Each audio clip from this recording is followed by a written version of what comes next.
नमस्कार सभी को। आज के हम लेक्चर में पढ़ रहे हैं स्पेशल थ्योरी ऑफ रिलेटिविटी के कुछ इंपॉर्टेंट टॉपिक हम स्टार्ट कर रहे हैं। ठीक है, अब देखना इधर, कल हमने पोस्टुलेट पढ़े थे स्पेशल थ्योरी ऑफ रिलेटिविटी के लिए। ठीक है, दो पोस्टुलेट जो है आइंस्टाइन के द्वारा दिए गए थे। एक तो यह कि भौतिक विज्ञान के सभी रूल, सभी नियम जो है वो जड़त्वीय निर्देश तंत्र में लागू होते हैं। ठीक है, सभी नियम जो है वो किसी भी जड़त्वीय निर्देश तंत्र में लागू होते हैं, चाहे हम ब्रह्मांड के किसी भी कोने में चले जाएं। जो फिजिक्स के जो बेसिक रूल है, फंडामेंटल लॉ है, वो हर एक निर्देश तंत्र में लागू होते हैं।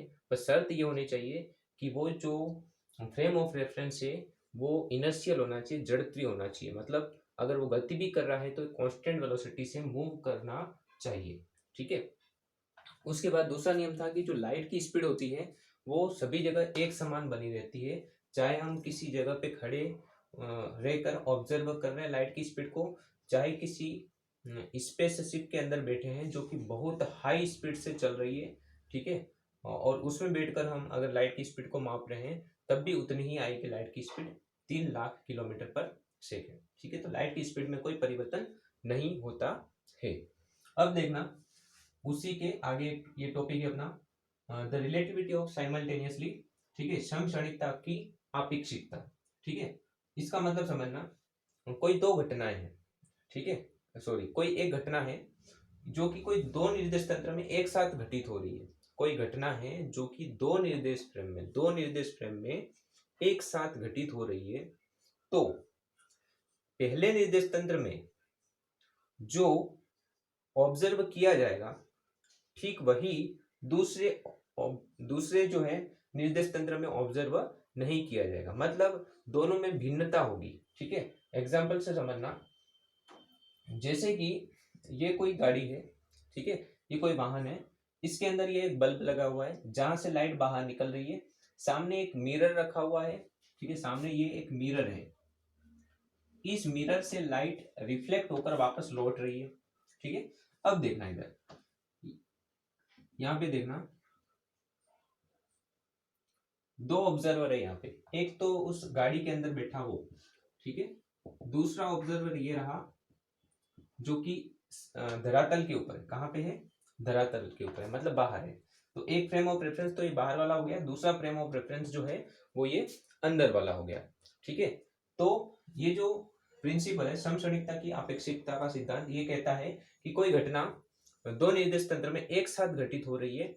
ठीक है, तो ये जरूरी नहीं है कि जैसा प्रथम निर्देश तंत्र में घटना हो रही है ठीक वैसी ही सेकंड निर्देश तंत्र में भी हूबहू बिल्कुल वैसी ही घटना हमको प्रेक्षित हो, ऐसा जरूरी नहीं है। कुछ ना कुछ चेंज हमको दिखेगा। ठीक है, जैसे कि यहाँ पे देखना, जैसे कि जो अंदर बैठा है, इस वाहन के अंदर जो व्यक्ति बैठा है, ये जो वाहन है, ये गाड़ी जो है वो किसी वेलोसिटी से गति कर रही है। मान लो एक कांस्टेंट वेलोसिटी v से ये मूव कर रहा है। ठीक है, ये गाड़ी गति कर रही है। अब अंदर बैठे व्यक्ति के लिए तो ये रेस्ट में है, सब कुछ रेस्ट में है, ऐसा ही लगेगा अंदर बैठे व्यक्ति को तो। ठीक है, तो उसके लिए लाइट यहाँ से गई, रिफ्लेक्ट होके यहाँ पे आ गई, ऐसा इसको ऑब्जर्व हो रहा है। लेकिन अगर बाहर खड़ा कोई व्यक्ति उसी घटना को प्रेक्षित करे तो उसको जो है ये लाइट यहाँ पे रिफ्लेक्ट होके यहाँ पे आई, ऐसा नहीं दिखेगा, उसको कुछ अलग ऑब्जर्व होगा। क्या ऑब्जर्व होगा देखना, क्योंकि ये जो गाड़ी है वो इसके रेस्पेक्ट में तो चल रही है, गति कर रही है। तो जब ये देखेगा तो कुछ समय में ये जो लाइट है वो यहाँ तक पहुंच चुकी होगी, क्योंकि वो आगे बढ़ रही है v वेलोसिटी से। तो ये जो लाइट है वो यहाँ पर पहुंच चुकी होगी। ठीक है, और जब ये वापस लौटेगी तो ये कुछ इस प्रकार से, अब जो बिंदु है ये यहाँ पे जब प्राप्त हो रहा था P पॉइंट के ऊपर, वो P डैश बिंदु यहाँ होगा क्योंकि गाड़ी कुछ आगे चली गई है। ठीक है, तो अब देखो, तो जो बाहर व्यक्ति है फर्स्ट फ्रेम ऑफ रेफरेंस में, उसको लाइट यहाँ से यहाँ तक गई और वापस यहाँ पे आई, ऐसा प्रतीत हो रहा है। तो देखो, फर्स्ट वाले के लिए कुछ अलग दिख रहा है और सेकंड वाले यानी कि बाहर वाले व्यक्ति के लिए ये घटना कुछ अलग है। ठीक है, उसको जो है वो कुछ एक्स्ट्रा डिस्टेंस कवर कर रही है लाइट, ऐसा फील हो रहा है। देखो यहाँ पे पहले लाइट यहाँ से यहाँ तक गई और वापस आ गई, अब यहाँ से लाइट यहाँ तक गई और वापस यहाँ पे आई, इतनी एक्स्ट्रा डिस्टेंस वो कवर कर रही है, ऐसा यहाँ पे इसको फील होगा। ठीक है, तो इस बाहर वाले व्यक्ति के लिए ये जो घटना है वो जो है कुछ अलग प्रतीत होती है। ठीक है, ये तुम्हें यहाँ पे ध्यान रखना है। इसी को हम बोलते हैं द रिलेटिविटी ऑफ साइमल्टेनियसली।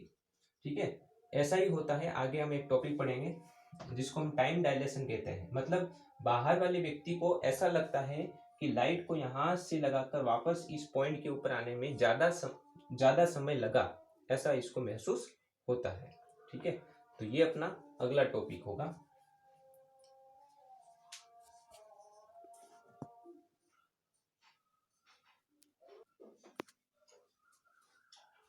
हाँ, अब इधर देखना, अगला टॉपिक अपना टाइम डायलेशन, समय विस्तार, जिसको हम कहते हैं टाइम डायलेशन, समय विस्तार क्या होता है। ठीक है, ये रिलेटिविटी का एक बहुत ही इंपॉर्टेंट जो है टॉपिक है।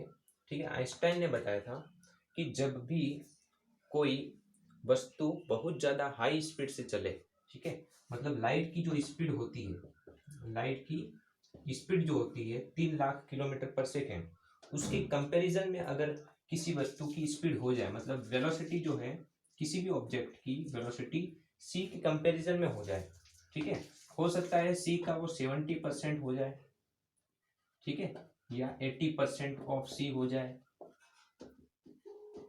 या 90% ऑफ सी हो जाए, तो ये वेलोसिटी बहुत ही हाई कहलाएगी। ठीक है, कंपैरिजन होगा सी के कंपैरिजन में होगी। ठीक है, तो उस टाइम क्या होता है, उस समय जो है, उस टाइम जो समय है, ठीक है, समय जो होता है वो भी आपेक्षिक हो जाता है। समय भी क्या हो जाता है, आपेक्षिक हो जाता है, मतलब रिलेटिव हो जाता है, ये इन्होंने बताया। ठीक है, तो न्यूटन के सभी तीनों जो नियम हैं वो रिलेटिविटी के अंदर, मतलब जब कोई ऑब्जेक्ट बहुत ज्यादा हाई स्पीड से मूव करे उस टाइम न्यूटन के जो रूल्स है, तीनों नियम, वो वहां पे अप्लाई नहीं होते हैं। ठीक है, तो वो आइंस्टाइन के द्वारा, मतलब 200 साल के बाद जो है न्यूटन के जो तीनों नियम हैं उनमें बदलाव हुआ। किसके द्वारा किया गया, आइंस्टाइन के द्वारा। ठीक है, उन्होंने बताया कि जब कोई भी वस्तु बहुत ही हाई स्पीड से चलती है तब वो तीनों नियम मान्य नहीं होते हैं, वहां पे जो है कुछ अलग परिणाम प्राप्त होते हैं। ठीक है, अब देखना, तो यहाँ पे जब बहुत ही हाई स्पीड हो तब समय जो है वो भी क्या हो जाता है, रिलेटिव हो जाता है, मतलब समय में भी क्या हो जाता है, परिवर्तन हो जाता है। उसी से रिलेटेड ये टॉपिक है अपना टाइम डायलेशन, समय विस्तार क्या होता है, इसका स्टेटमेंट देखना। गतिशील जो घड़ियां होती है वो सुस्त हो जाती है, इसे काल विस्तारण या समय विस्तार हम कहते हैं। गतिशील घड़ियां मतलब जैसे कि कोई वस्तु है, ठीक है, कोई वस्तु है या फिर कोई फ्रेम ऑफ रेफरेंस है, जैसे कि मान लिया हमने ये जो है स्पेस शिप है, ठीक है, ये कोई स्पेस शिप है, इस स्पेस शिप के अंदर कोई घड़ी है, ये क्लॉक है, ठीक है, ये कोई क्लॉक है, घड़ी है,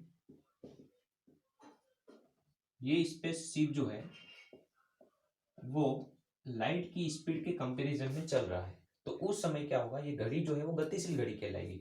ठीक है, तो ये गतिशील जो घड़ी है वो हमारी घड़ी की तुलना में, हमारी घड़ी मतलब हम रेस्ट में है, अर्थ के ऊपर है, और वो स्पेस में मूव कर रहा है बहुत ही हाई स्पीड से, तो उस टाइम ये जो घड़ी है वो सुस्त हो जाती है, मतलब सुस्त होने का मतलब है वो धीमी हो जाती है।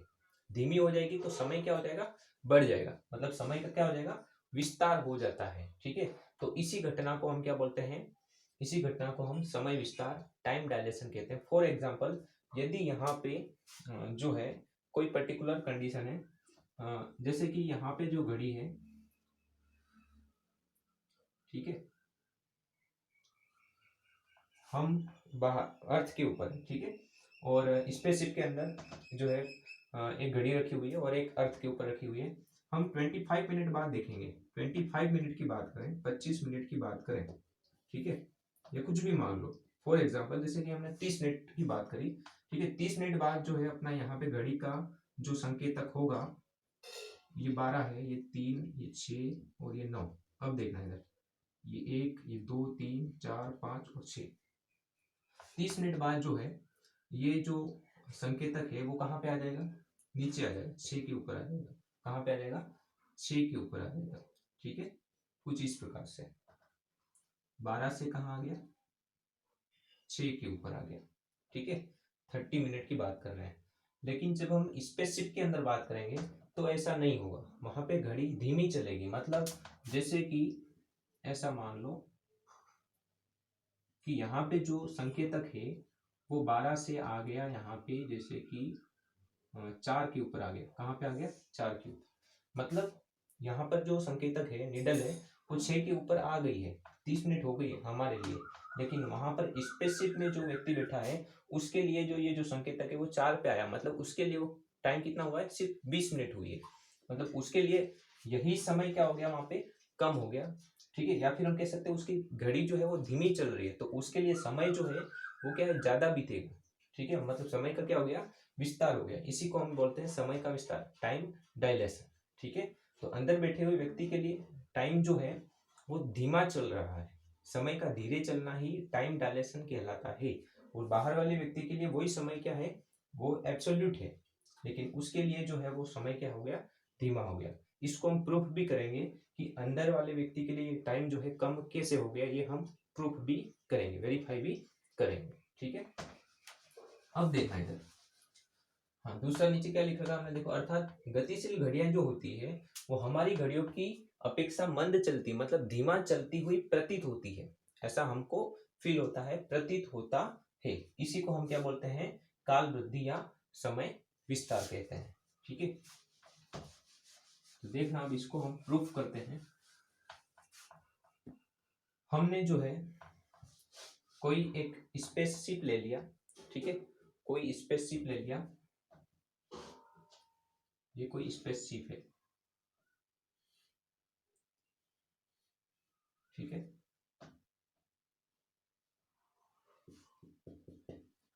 अब देखना, ये किसी वेलोसिटी से मूव कर रहा है, ये किसी वेलोसिटी से मूव कर रहा है। ठीक है, 1 मिनट। सिंपलिसिटी के लिए हम एक कोई कार ले लेते हैं। ठीक है, इधर देखना, ये कोई कार है।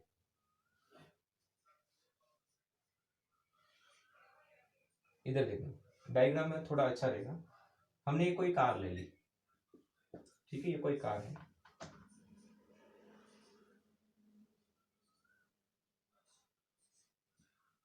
ठीक है, अब देखना इधर, दो फ्रेम ऑफ रेफरेंस है यहाँ पे। एक तो फ्रेम ऑफ रेफरेंस, ये बाहर का धरातल हो गया, बाहर क्या क्या हो गया, धरातल। और दूसरा फ्रेम ऑफ रेफरेंस क्या हो गया, ये गतिशील कार हो गई। ठीक है, ये किसी वेलोसिटी से मूव कर रही है। मान लेते हैं v वेलोसिटी से जो गाड़ी है वो मूव कर रही है, अपनी ये जो कार है वो गति कर रही है। ठीक है, अब देखना इधर, यहां पर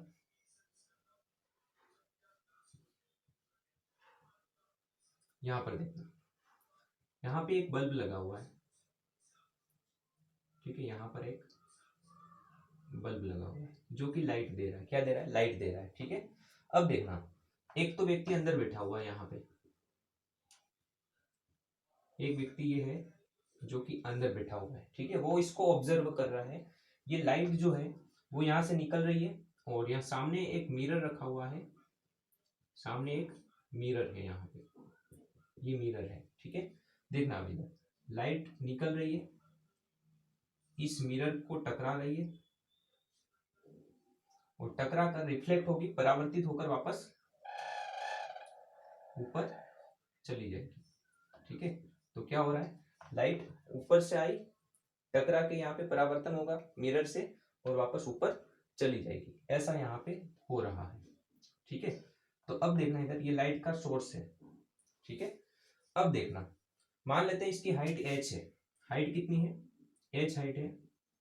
ठीक है, इस सोर्स की इस मिरर से हाइट कितनी है, h है, या फिर हम कह सकते हैं इस कार की जो हाइट है वो h है। ठीक है, तो अब देखना इधर, ये जो कार में बैठा है व्यक्ति, ठीक है, कार में जो व्यक्ति बैठा है उसके लिए टाइम कितना लगा यहाँ से यहाँ तक और वापस यहाँ तक जाने में, जो टाइम लग रहा है लाइट को, या फिर हम ले लेते हैं सिर्फ यहाँ से यहाँ तक लाइट को आने में कितना टाइम लगा। ठीक है, तो मैं यहाँ पर लिख रहा हूँ, देखना इधर, कार में बैठे व्यक्ति के लिए प्रकाश को S से एस से मान लेते हैं पी पॉइंट है, कौन सा पॉइंट है, पी पॉइंट, एस से पी बिंदु तक आने में लगा समय, ठीक है, इस समय को हमने नाम दे दिया डेल्टा टी डैश। क्या नाम दे दिया, delta T dash is equal to distance upon velocity, ठीक है, time is equal to distance upon velocity. Distance तो कितनी है h, और वेलोसिटी लाइट की स्पीड कितनी होती है c, तो हमने क्या लिख दिया h अपॉन c हो गया, ये क्या हो गया, h अपॉन c हो गया, ठीक है। अब देखना, अब कोई व्यक्ति है बाहर खड़ा हुआ है, यहाँ पे बाहर कहीं ये जो व्यक्ति है ये रहा, ठीक है।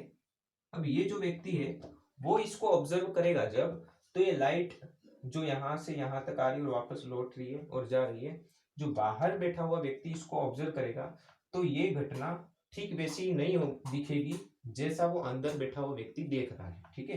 क्या चेंज होगा देखना इधर, अगर v वेलोसिटी से ये जो गाड़ी चल रही है, ठीक है, तो मान लेते हैं कुछ टाइम के बाद, कुछ टाइम के बाद जो है वो ये क्या होगा, गाड़ी आगे चली जाएगी, ठीक है। तो हम मान लेते हैं, इधर देखना, हमने मान लिया कि इधर देखना टी टाइम के बाद, हमने मान लिया टी टाइम के बाद ये जो गाड़ी है वो इतना आगे चली गई, इतना आगे चली जाएगी, ठीक है। अब इसके पहिए भी ऐसे चले जाएंगे, ऐसे आगे की तरफ हो जाएंगे, ठीक है। अब जितना ये आगे यहाँ पे शिफ्ट हुआ है उतना ही आगे यहाँ पे भी गाड़ी शिफ्ट हो जाएगी, ये ऐसे शिफ्ट हो जाएगी, ठीक है। तो ये जो वाहन था, गाड़ी थी, कार थी, वो टी टाइम के बाद, कितने टाइम के बाद, टी टाइम के बाद, ठीक है, at T time, at T time जो उसकी पोजीशन है वो यहां से थोड़ी आगे शिफ्ट हो गई। अब जब वो बाहर वाला व्यक्ति देख रहा है, ठीक है, तो अब देखना इधर, अब ये जो मिरर था वो यहाँ पे तो रहेगा नहीं, अब मिरर कहाँ चला गया, मिरर कहीं यहाँ पे चला गया है, मिरर कहीं यहाँ पे चला गया है, उसके लिए एम डैश नाम दे दिया मैंने, ठीक है। तो अब जो लाइट को सीधा पाथ जो है ट्रैवल नहीं करना पड़ेगा, लाइट को जो है अब ऐसे जाना पड़ेगा, कुछ इस प्रकार से जाना पड़ेगा, यहाँ पे जाना पड़ेगा, ठीक है। तो देखो अब जो पहले डिस्टेंस अंदर वाले व्यक्ति के लिए ये डिस्टेंस सीधी थी, बिल्कुल परपेंडिकुलर, लेकिन बाहर वाले व्यक्ति के लिए अब ये जो लाइट है वो ऐसा पाथ जो है ट्रैवल करेगी, ठीक है, क्योंकि उसी टाइम के ऊपर जो लाइट निकली है, लाइट तो यहाँ से निकल गई, ठीक है। अब ये जो कार है वो आगे मूव कर रही है, ठीक है, तो मिरर भी आगे चला जाएगा, तो वो जो लाइट जो निकली थी वो यहाँ पे रिफ्लेक्ट होगी और वापस इधर चली जाएगी। तो अब उसको जो डिस्टेंस है वो कुछ अलग तय करनी पड़ रही है, ठीक है। मान लो डिस्टेंस अब कितनी तय करनी पड़ रही है उसको, एच डैश, ठीक है। तो अब देखना इधर, इसको और अच्छे से ऐसे समझ सकते हो, इधर देखना,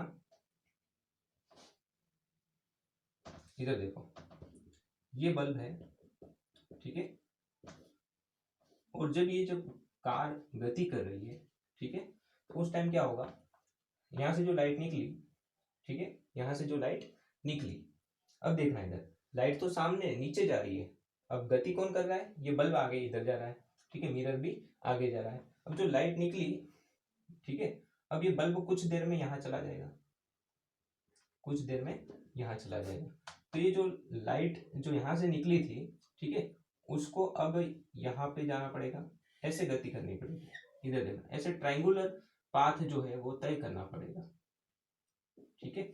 जैसे जैसे गाड़ी आगे की तरफ जाएगी तो ये जो लाइट है वो ऐसे ट्रायंगुलर पाथ जो है वो ट्रैवल करेगी, वापस रिफ्लेक्ट होके ऐसे जाएगी, वापस ऐसे आएगी, ऐसे यहाँ पे ट्रायंगुलर पाथ वो ट्रैवल करेगी, ठीक है। अच्छे से समझ सकते हो, बाहर बैठा हुआ व्यक्ति है, ठीक है, देखो या तो इस तरफ या फिर इस तरफ कहीं भी मान सकते हो, ठीक है।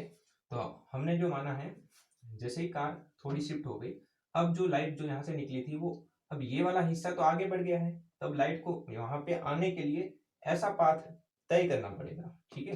तो एच टेस्ट पाथ हमने मान लिया। अब देखना इधर, तो अब बाहर खड़े व्यक्ति के लिए,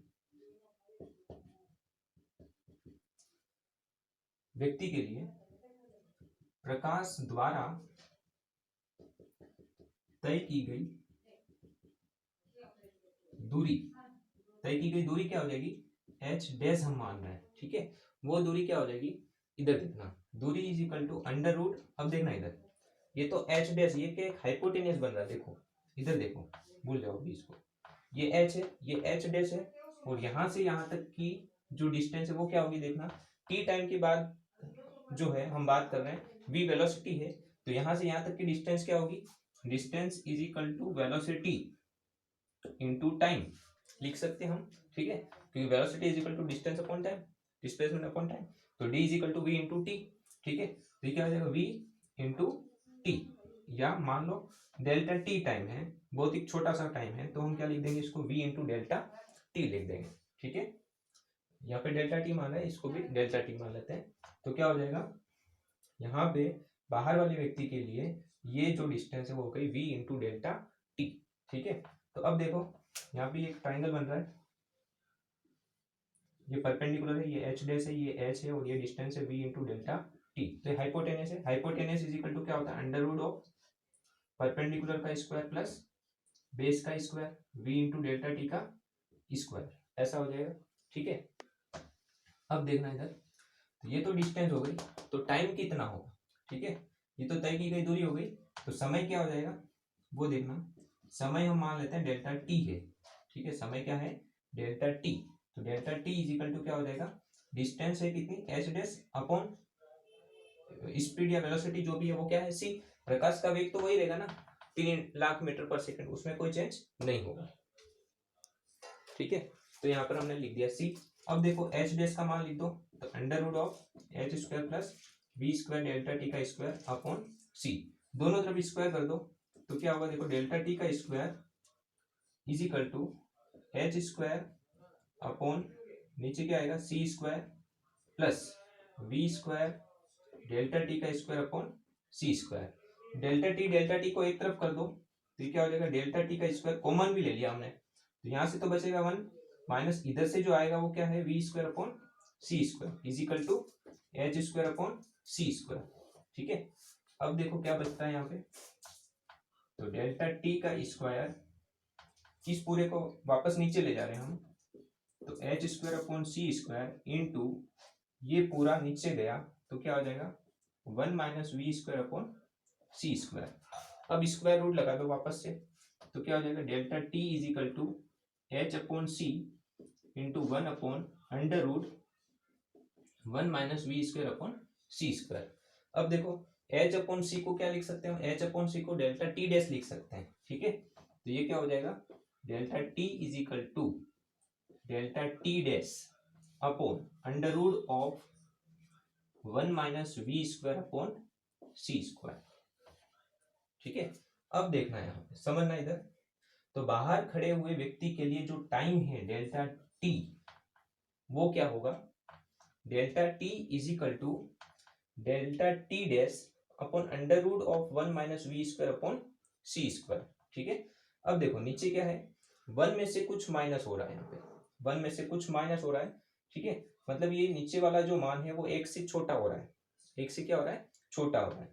जब नीचे वाला मान ये 1 से छोटा होगा, ये छोटा होगा, तो ये वाला समय क्या हो जाएगा, बढ़ जाएगा, ये वाला समय बढ़ जाएगा, मतलब बाहर खड़े हुए व्यक्ति के लिए वही टाइम जो है अंदर वाला वो ज्यादा प्रतीत होगा, उसके लिए क्या होगा, ज्यादा होगा, और अंदर वाले व्यक्ति के लिए ये जो टाइम है डेल्टा टी डैश वो क्या होगा, कम होगा। तो delta T is equal to क्या हो जाएगा, यहाँ से delta T dash is equal to delta T into under root of 1 minus V square upon C square. अब देखो इधर, तो अंदर बैठे हुए व्यक्ति का जो टाइम है डेल्टा टी डैश वो क्या होगा, डेल्टा टी मतलब जो वास्तविक समय है बाहर वाले व्यक्ति के लिए, into under root of 1 minus V square upon C square.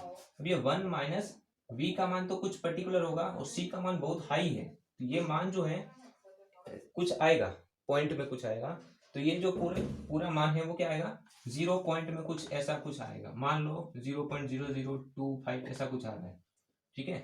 तो पॉइंट वाली संख्या का फिर डेल्टा टी से गुणा करेंगे, तो डेल्टा टी डैश का मान जो है वो क्या हो जाएगा, डिक्रीज हो जाएगा, क्या हो जाएगा, डिक्रीज हो जाएगा। मतलब अंदर बैठे हुए व्यक्ति का जो समय है वो धीमा चलने लग गया, वो यहाँ पे प्रूफ हो रहा है। ठीक है, धीमा चलने लग गया मतलब उसके लिए समय का क्या हो गया, विस्तार हो गया। उसके लिए समय जो है बहुत ही मतलब देर से बीतेगा, समय जो है वो धीमा धीमा बीतेगा। इसी को हम क्या बोलते हैं, टाइम डायलेशन बोलते हैं, समय विस्तार कहते हैं। इसके अंदर ये जो फॉर्मूला है वो बहुत ही इंपॉर्टेंट फॉर्मूला है, ये याद रखना।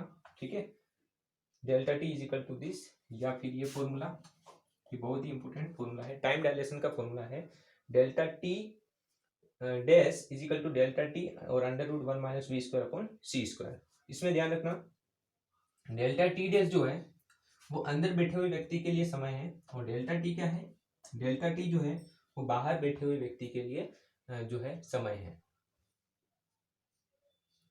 ठीक है, एक और बात इधर देखना, अभी जो अंदर बैठा हुआ व्यक्ति है उसके लिए ये जो फ्रेम ऑफ रेफरेंस है वो इनर्शियल है, क्योंकि अंदर बैठे हुए व्यक्ति को के लिए तो सब कुछ अंदर रेस्ट में है।